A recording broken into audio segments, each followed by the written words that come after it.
பண்ணாத ஜேக். அது டிஸ்டர்ப் ஆயிடும். வேண்டாம். ஏற்கனவே டிஸ்டர்ப் ஆயிடுச்சு.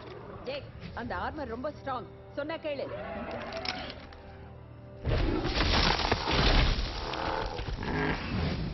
அது பாதுகாப்புக்காக வளர்க்கப்பட்டது. நீ தப்பிக்க பாத்தீனா அது உன்னை தாக்கும். அப்ப அது கூட டான்ஸ் ஆடவா? வேண்டாம், அசையாம அங்கேயே நில்லு.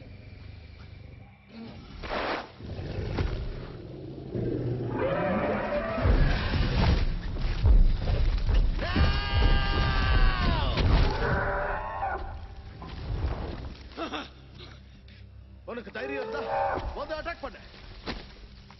யாருன்னு பாத்துடலாம்.